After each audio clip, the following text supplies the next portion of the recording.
Hello and welcome to In Conversation.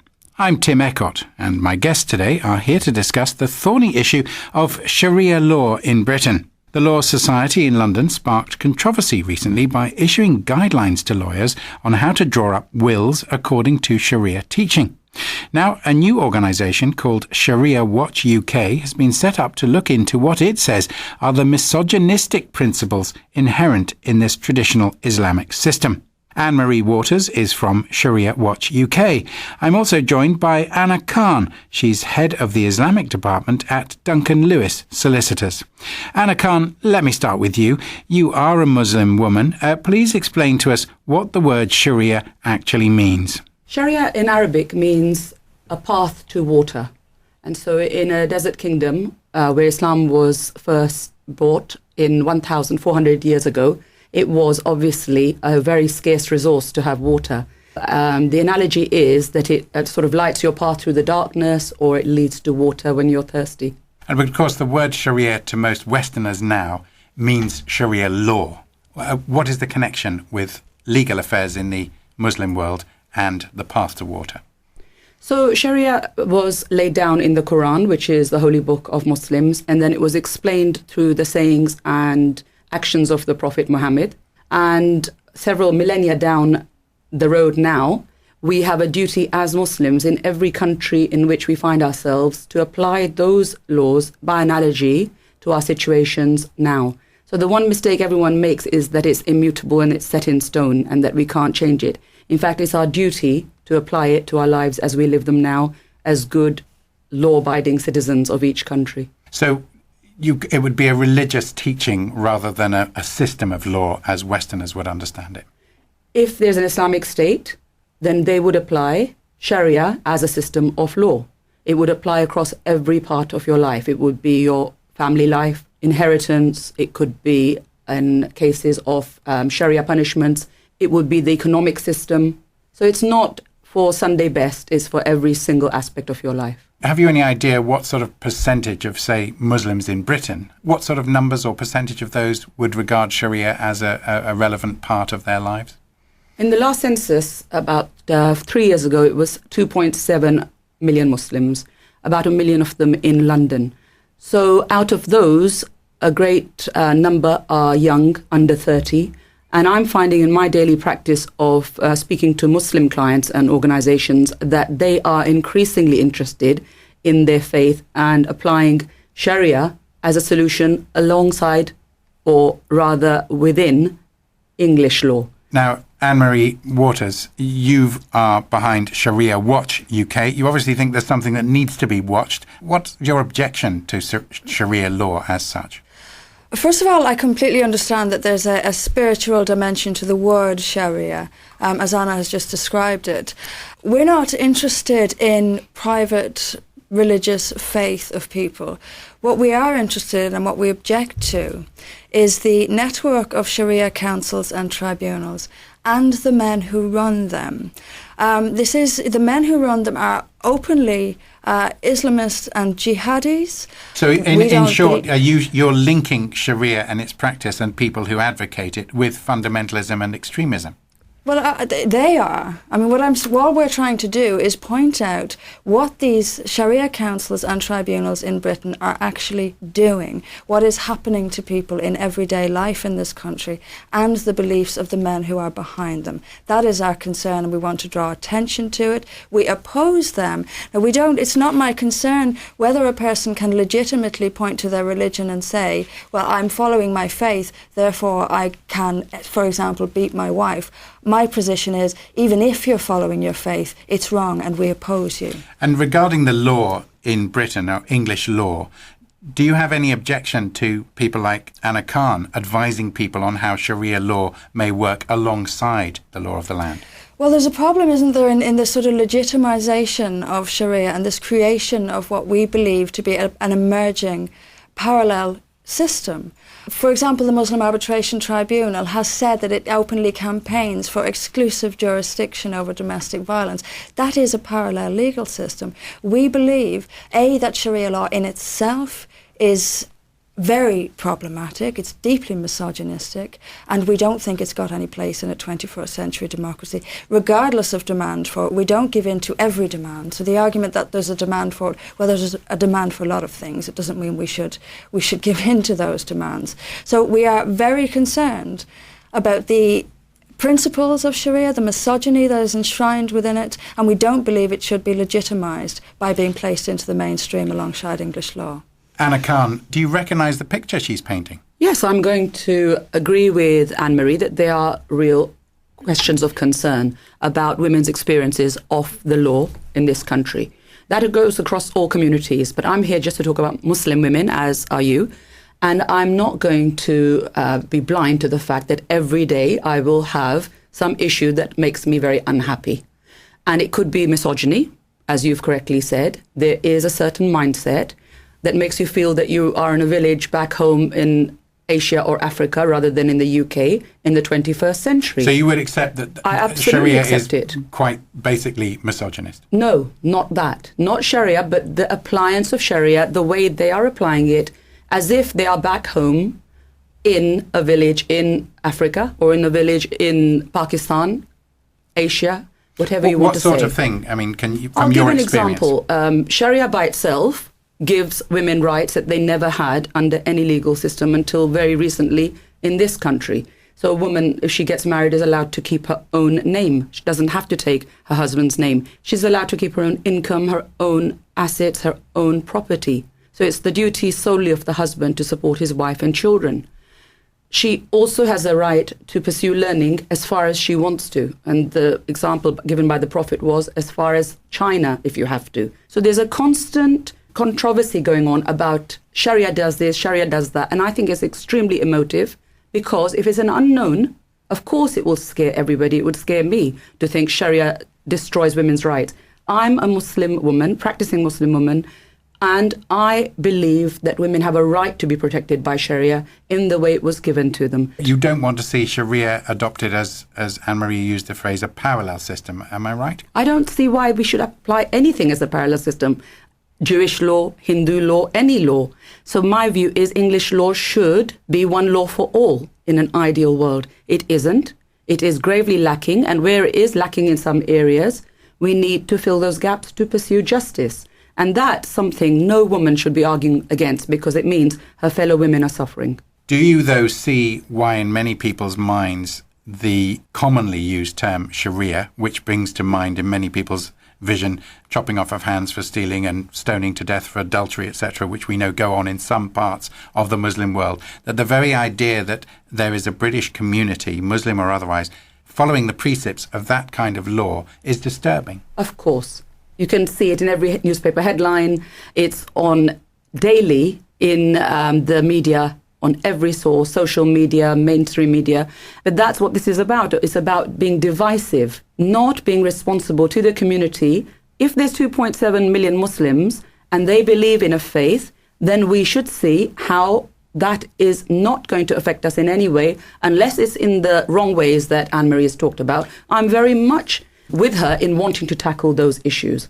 But does not the encouragement of people to follow Sharia if it suits them and when it suits them, as long as it doesn't break English law, does that not reinforce the fear that there is an enclave being created, a Muslim society within a British wider society about which people have concerns about isolationism, about extremism developing in certain circumstances? I'm also concerned about that. If we allowed the Sharia councils to practice on their own without bringing them into the mainstream, and if we didn't keep an eye on the way they're working, for example, and didn't apply those solutions under English law, I really am concerned there would be a parallel system, which would actually make people seek them out as a forum shopping exercise. So instead of going to English law, which they see as very expensive, very divisive, very slow, they'll go down to their local Sharia council to get a quick solution. And we can't allow that. So I want to see more ways in which we can bridge that gap. What do you make to Anna Khan's arguments there, Anne-Marie Waters? What she's saying about allowing women who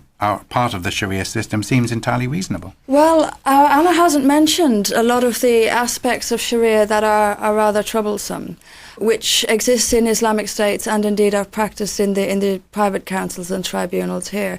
Well, she said she's against misogyny wherever it stems from. Well, I mean, I don't know why the no right to unilateral divorce wasn't mentioned.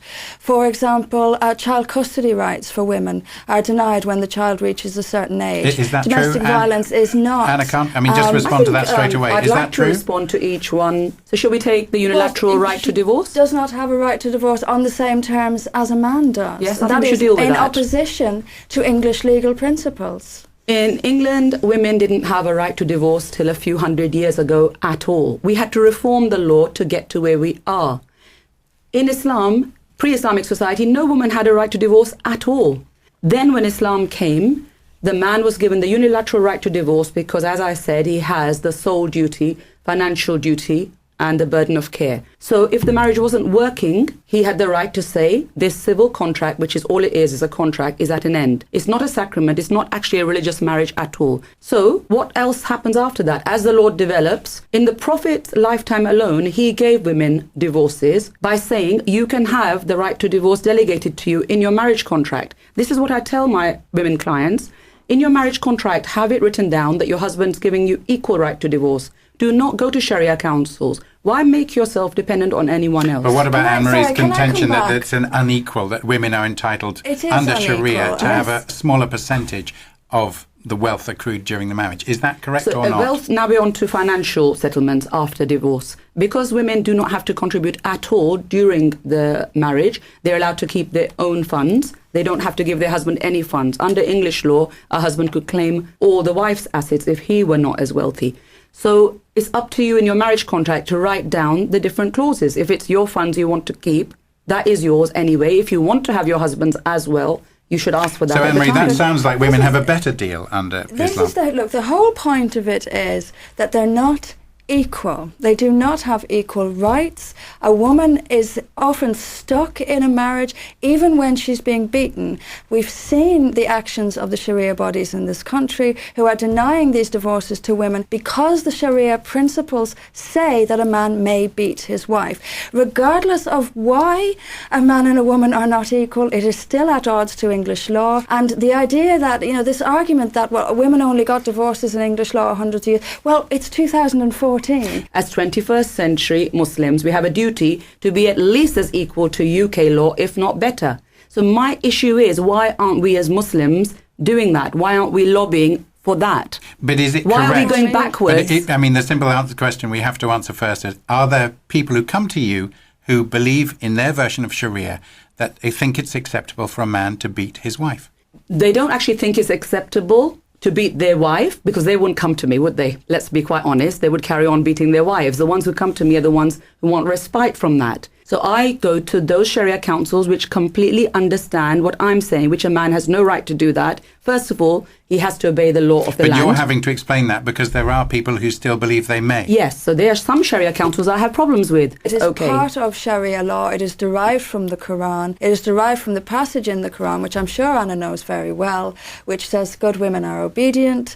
If they're not, I'm paraphrasing it obviously, the final wording is beat her. It's in the Quran. Anyone is free to look it up. From there is where they derive their authority.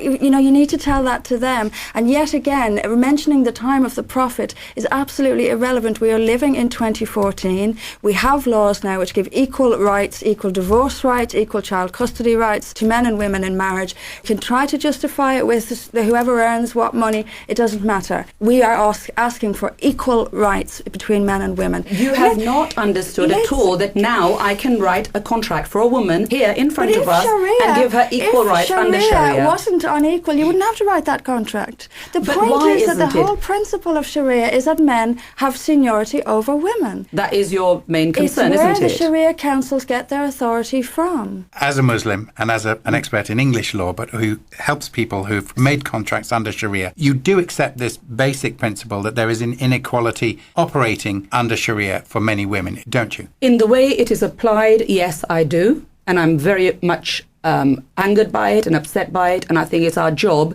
to make sure that the UK now, in this century, is the best place for British Muslim women to be and to apply their faith. But what about the Muslim women in Britain who do not know about English law and don't come to you for help? That's what I want to talk about. The biggest thing that people who oppose Sharia don't realise is that the Muslim women are not even aware of their rights under Sharia. Otherwise, they would be much better protected. So all those women who are ending up losing out are, for example, 80% or more now do not even get married under English law. Would you believe that? And it's going up every year. These are intelligent, informed, professional women. They think that because they've got married under their faith, that's enough and they don't need to do anything else. So I would agree with Anne-Marie completely that is a real cause for concern. We need a massive program of education, which I have started, which will teach them that they're giving up matrimonial rights, aren't they? Immediately, because their Islamic marriage is not recognized under English law unless it's registered here. The position's different if you were married in a Muslim country. Then it's a legal marriage, it will be recognized here. But they're fooled by all these different ways of applying English law, and they think their marriage is legal just because their brother who got married in Morocco had a legal marriage. I can use Islamic law or Sharia law to get them their Islamic financial settlement under English contract law. And that's what I'm doing so that they're not left without anything. Anne-Marie, that's a laudable aim, isn't it? To take Muslim women who don't understand either Sharia properly or English law and, as Anna Khan does, help them by saying, actually, under English law, this is wrong, you need to do X, you need to do Y. Justice can be found in English law. I don't think we need to be bringing Sharia into the English legal system, a deeply misogynistic, unequal religious or legal system, which in its criminal code, as you very well know, is barbaric. This question, then I'll turn it around. You've asked me questions. May I ask you, instead of just talking, like Baroness Cox, like the National Secular Society, like Sharia Watch, I know you always talk about justice, but what do you do for those women? If they came to your door or phoned you and asked you for justice, I tell them to use English law. There is no English law for those women. Ask the judges. You're talking about a religious. You're talking when you say there's nothing under English law. You mean there's nothing to resolve their religious issues. Yes. Shall I give you an example of a woman last week? What do Protestant women do? Doesn't justify setting up a pseudo court system run by jihadis. I've actually got Christian women coming to me and saying, "I wish I could use what you're doing under ecclesiastical law to get justice because it is a fundamental breach of my marital rights to be treated Let me like ask Anne-Marie to explain that. What do you mean setting up a parallel system? Because Anna Khan is working within the English system, as you've said you would recommend women to do who find themselves in a predicament. Where do you see this separate system operating? I see it in the councils and tribunals that are running across the country. I see it in the emergence which Anna has just mentioned, which people are not even being married under English law. Now, I wonder why that is. This is a grip. We have to put this into the proper context of, this is why I said in the very start, it's the men who run this that are of greatest concern to us. They openly acknowledge that they want to increase their grip upon Muslims in this country. The way they are doing it is via a system of family, a network of family courts. I believe that legitimising those courts legitimises those men, it empowers them, and it creates further separation from Muslims from the rest of society. Is your wider problem, let's leave aside the law for a moment. Anne-Marie Waters, Sharia Watch UK, are you more concerned about the sectarianism implied by having a parallel Islamic system even tolerated? Is that your big problem? It's one of the major concerns, yes, and partly and primarily, I mean, Anna keeps telling us that she's calling for change, and perhaps she is, but it's not. Our website is not about her. The men who we're worried about, the men who are actually running the network of Sharia tribunals in this country, are not calling for change. Their violent, misogynistic ideas are increasingly having power. So it's a political aspect of Sharia that you're long-term more worried about. And it's not me who's saying it. I'm not saying there are political ambitions behind the men who run the Sharia councils. They are. They want, for example, exclusive jurisdiction over domestic violence cases. This is one law for Muslim women and another law for everybody else. That's the problem. Have you seen anything of that kind, Anna Khan? I mean, you are a Muslim, you are British, you are a lawyer, but leaving aside the law practice aspect, do you recognise any of that picture it being painted? I think my issue is that with the lawyer's hat, I tend to be unemotional and try and analyze the issues. So rather than get hysterical about a headline, I look behind it. So this thing about, the Sharia councils are trying to take over domestic violence, it comes down to the Muslim Arbitration Tribunal saying, we're in talks with the Crown Prosecution Service to try and have a system of mediation in domestic violence. Completely unacceptable. Because when there is an allegation of domestic abuse, it's our duty to show those women a place of safety and then make sure that they're safe with their children. We can't even start any dialogues about the family until then. So if they are saying that, how much publicity are you giving them? The oxygen of publicity by telling them that they are a voice to be listened to. They've hardly got any cases. If you ask them, have you got any cases in which you've done this? They'll tell you a handful. Because I actually talk to these people. Working in isolation, I know who I'm working with effectively and who needs to do more work. So you're working with men who believe that women should be beaten if they're disobedient? No, I do not work with them. I talk to them. You just said you did. No, I talk to them, and it's very important I keep up a dialogue. I actually would talk to the EDL, for example. Why not talk to the English Defence League about their ideas? Some people would say it's unthinkable to even talk to them, but they get stronger and stronger by talking behind my back. You need to talk to them and challenge their views. Empowering them by sending business their way. I take issue with being called hysterical. There's nothing hysterical about pointing out the truth about the men who are doing this and the men who are running these places. But you need to stay calm about it to be effective and actually do something every day to change it. How does it help to just make them more powerful by giving them more publicity? Making them powerful by sending business their way and by legitimizing their business. Divorce, Islamic divorce. You're the one who's making them powerful. Let me broaden it out a little bit. Aina, we'll come to you first. Now is a difficult time to be a British Muslim. There are continual stories in the news about Islam being a threat, Islam being a danger worldwide. Tony Blair's come out and talked about it in the last week. Lots of issues about faith, about multi-faith society, about it causing more trouble than it's worth, in effect. As a Muslim working in the English legal system, do you recognize that as a danger, that by even talking about Sharia, you are putting in the heads of many people the idea that once again the British Muslim community is isolated and is seeking to operate under its own laws, its own rationale, and is not becoming integrated properly with the wider Britain? Do you see that? I can see it becoming even worse with time if people like me aren't constantly trying our best to bridge that gap. Because if Anne-Marie had her way, she would be in one corner, the extremists will be in the other corner, and the vast majority in the middle would suffer because they are normal law-abiding Muslims. So the point is, for those British citizens who are Muslims, stop treating them like they don't have a brain and they don't know what they're doing. They're being pulled between two forces, and it's important to give them a feasible alternative. I don't cover my hair. I am a practicing Muslim. People need to see women like me who believe in our faith, who don't have to look like the standard issue Muslim that's always on the front pages of the newspaper. And how easy is it for you, as an educated British Muslim woman, to do those things and not be criticised? It's extremely hard. I'm not here to try and be popular and win prizes. My life would be so much easier if I just did my legal work and went home. But the point is, it's actually my duty in a very short lifetime to try and get justice for people however I can. And English law, the way it is at the moment, cannot give that justice because it doesn't recognize Islamic marriages, for example. I need to tell Muslim women to get married legally and get those rights. I need to help women with divorce. Would the answer be to make Muslim marriages illegal? I actually think that they should make Muslim marriages legal only if they're in a registered mosque. And so anything outside that mosque would not be legal. I actually think that could solve a lot of the problems straight away. But we're not doing anything about the root cause. We're just talking about the men on the fringes. Let's bring the majority, men and women who want to be law-abiding, into the mainstream. And I'm actually working with the government at the moment on a major project to make Muslim marriages legal if they're registered. Anne-Marie Waters from Sharia Watch UK, you've said very clearly that you're worried about some of the Islamic councils and what they may be up to in the wider sphere, let alone the application of Sharia law.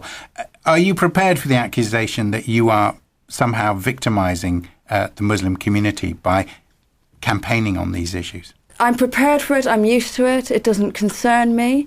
I have every Shouldn't right it concern in a you, though, democracy. if it's divisive? I have every right in a democracy to oppose any ideology I see fit. That is what I'm doing. The fact is that Sharia law is inherently unequal between men and women. It denies women unilateral rights to divorce. It denies women child custody. The system itself is therefore unwelcome in a 21st century democracy. It isn't compatible with English laws. It is the legitimisation of this system, the empowering of this system that we object to. We also object to the fact that it is overwhelmingly run, these are not an extreme fringe, they have a lot of power, by Islamists and jihadists, and we strongly object to that. And as for the division argument, well, I'm not the one who is calling for death by stoning. I'm not the one who is saying that, women should be beaten. This is not coming from me. All I'm doing is drawing attention to what they're doing, and I have every right to do so. Anna Khan, you just said that's outrageous. Why is it outrageous? Is it not true? If I went and said that a Norwegian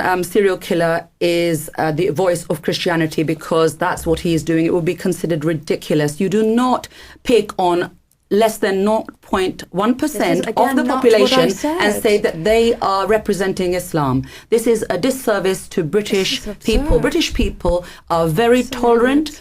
They want justice for all of their people, and they don't believe in pushing people into the corners. No, this is completely wrong. We need to make the English legal system meet the rights. Do you have, Anne-Marie Waters, do you have a particular problem with the Islamic faith? Or, are you a broader secularist? Do you think that the religion and the law should be kept completely separate no matter what the faith is? Absolutely. I've been a member of the National Secular Society for a long time. However, I recognise that there are things within Islam which are particularly problematic for women, and I will say so. I have the right to say so, and I can point to Islamic countries, to Sharia law, to prove that that is the case. I'm simply observing what I see and opposing it, which is my right to do so. Do you think that church marriages under the Church of England should be made illegal, and that only state registered? They're registered. I don't have a problem with religious marriages alongside registered ones. The legal marriage is the marriage. The legal marriage is what counts. Anne-Marie, what's been your reaction to the Law Society issuing guidance for British lawyers on how to interpret and help Muslim clients if they wish to incorporate, for example, a will which has been drawn up under Sharia? Should the Law Society be doing that? No, they shouldn't. The problem with the Law Society's guidance is, again, the legitimisation of a legal system which is inherently unequal between men and women. We oppose that inequality. We think men and women should be equal under the law, and we believe that the Law Society's guidance, again, sanitises the idea of Sharia law generally. So people will think, well, if the Law Society is issuing guidance on it, all these things about it being unequal for women mustn't be true. It's sanitised. And by the way, there's a great hypocrisy from the Law Society on this. They wouldn't allow, for example, a Christian group to even discuss same-sex marriage because they said it was in breach of their equality and diversity commitments. Anna Khan, you're obviously not speaking for the Law Society, but what do you make of Anne-Marie's argument there that it's something the Law Society shouldn't even be getting involved in? This is Law Society guidance for solicitors to recognise that there are a large number of Muslims who want to make wills according to Sharia. So testamentary disposition has not changed. You can still give away everything to a dog's home and nothing to your family. Islamic law simply says under a formula in the Quran that there's a formula by which you cannot cut out your family. You can only give away 1/3 to anyone you wish. So it's just recognising that some Muslims wish to obey that rule. The Law Society can do what they like. They can give me guidance on conveyancing, wills, family law, and that's their duty. It will legitimise the idea that Sharia law is something that can be accepted under the British legal system. Then Anne-Marie has a lot of angles to fight. You have to fight Islamic finance, where student loans are coming in. You have to fight that. I know, I've seen your website. So you'd need to fight on many, many fronts. Muslims are not just foreigners. They are UK born and bred, they're Scottish Muslim converts, they're Irish converts, they're young black Afro-Caribbeans. It's not a foreign element to get rid of. So the sooner you realise there's a reason why people are converting, but because they're finding real solace and beauty in a faith, Stop seeing it as the enemy within and try and see the beauty of it. You might do better. I take issue with the word, you're telling me what I think. I have never used the words enemy within.